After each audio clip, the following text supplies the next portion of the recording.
Hello everyone, screen पर आप देख रहे हैं एम्स की तरफ से एक नोटिफिकेशन आया है 44। और जो रिगार्डिंग है किसके सीबीटी एग्ज़ाम के रिगार्डिंग, जो कॉमन रिक्रूटमेंट एग्जामिनेशन है एम्स सीआरई के रिगार्डिंग है। और जिसके अंदर क्या है, अलग अलग डेट में 26 से लेकर 28 तारीख तक क्या होने हैं, एग्ज़ाम होने हैं। तो उसमें हर शिफ्ट में कौन कौन सा एग्ज़ाम कब कब होने वाला है ये बताया गया है। 26 से 28 तारीख के बीच में क्या है आपका एग्ज़ाम वो रहने वाला था। और सभी बच्चों के बहुत सारे क्वेश्चंस थे कि हम टिकट कैसे कराएं जब हमें पता ही नहीं है। तो फाइनली एम्स ने जो है वो क्या लिस्ट निकाल दी है कि कौन सा एग्ज़ाम कब होने वाला है। और यहाँ पे आप लिस्ट देखेंगे तो हर शिफ्ट के अंदर, हर दिन के अंदर क्या है, 2 शिफ्टें वो दी गई हैं। और 3 दिन ये एग्ज़ाम रहने वाला है, और जिसके अंदर मॉर्निंग और इवनिंग रहने वाला है। और उसके अंदर यहाँ पे क्या है, ग्रुप कोड दिया गया है जिस चीज़ का क्या है एग्ज़ाम है वो रहने वाला है। तो यहाँ पे अगर आप देखेंगे तो 26 तारीख को अलग अलग ग्रुप कोर्स का है, सुबह को फिर अलग शाम को है, ऐसे ही दिए गए हैं। तो यहाँ पे अगर हम बात करें नर्सिंग ऑफिसर के एग्ज़ाम की और सीनियर नर्सिंग ऑफिसर के एग्ज़ाम की, तो यहाँ पे आप देख सकते हैं 54।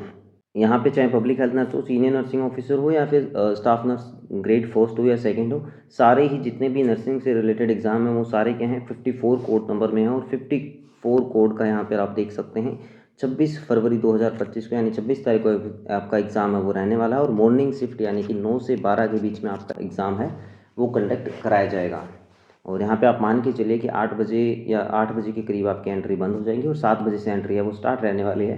तो काफ़ी जल्दी आपको सुबह अपने घर से निकलना पड़ेगा एग्ज़ाम सेंटर तक पहुँचने के लिए। और जिन भी बच्चों को ट्रेन की टिकट्स वगैरह नहीं मिल रही हैं तो वो कोशिश करें कि एक दिन पहले की टिकट ले लें, ताकि आराम से वहाँ पहुँच जाएँ और कोई भी उन्हें परेशानी है वो नहीं उठाना पड़े। और जब भी आप एग्ज़ाम देने जाएँ तो ध्यान रखें कि जो भी यहाँ पे चीज़ें इन्होंने कहा है ले जाने के लिए वो आपको लेके जानी है।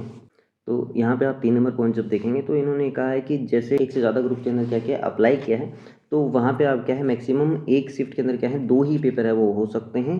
और क्वेश्चन पेपर है वो क्या रहेगा, जो भी एग्ज़ाम की स्कीम है उसके आधार पे है वो क्या होगा, एक के बाद में दूसरा पेपर है वो विजिबल रहेगा।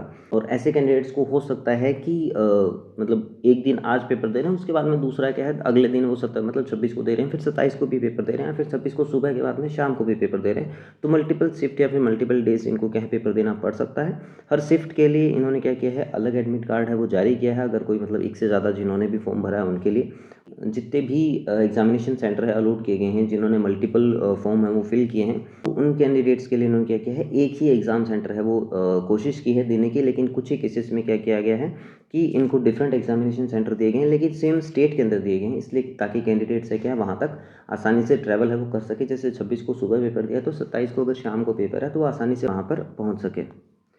उसके अलावा यहाँ पे कुछ खास इन्फॉर्मेशन नहीं दी है। आपको ये चीज़ ध्यान रखनी है कि आपके जो एडमिट कार्ड है उसकी 2 आपको क्या करानी है, कॉपी है वो प्रिंट करानी है। एक आपको आपके पास में रखनी है, दूसरी आपको क्या है लेके जानी है। उसके अलावा कोई भी सेंटर टाइम डेट वगैरह में कोई भी चेंजेस है वो नहीं देखने को मिलेंगे।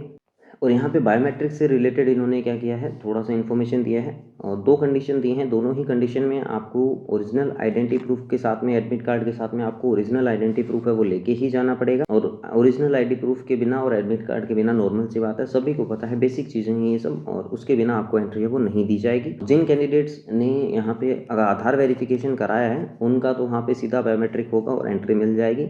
उसके अलावा जिन्होंने यहाँ पे आधार बेस्ड ऑथेंटिकेशन नहीं किया है, या फिर वहाँ पे ऑप्शन नहीं दिया, या फिर जो आइडेंटिटी उन्होंने डाली है पैन कार्ड वगैरह डाला है, तो उस कंडीशन में उनको अपना आधार कार्ड करने के आधार कार्ड लेके जाएं, ताकि उन कैंडिडेट्स की क्या हो जाए वहाँ पे बायोमेट्रिक वगैरह हो और फिर वो एंटर है वो कर पाएँ। तो ये कुछ डिटेल्स यहाँ पे इन्होंने दी हैं। उसके अलावा यहाँ पे टोटल इन्होंने बताया है कौन से पोस्ट का क्या क्या कब एग्ज़ाम है वो रहने वाला है। नर्सिंग से रिलेटेड किसी भी अपडेट के लिए आप मेरा व्हाट्सअप ग्रुप है वो ज्वाइन कर सकते हैं, और जिसका लिंक है वो क्या है नीचे डिस्क्रिप्शन में दिया गया है, वहाँ से आप ज्वाइन कर सकते हैं, या फिर कमेंट में भी आपको पिन कमेंट में आपको व्हाट्सअप ग्रुप का लिंक है वो मिल जाएगा, आप वहाँ से ज्वाइन कर सकते हैं। मैं मिलता हूँ आपको अगले वीडियो में, और पढ़ते रहिए, बढ़िया से तैयारी कीजिए, और ऑल द बेस्ट आपके एग्ज़ाम के लिए।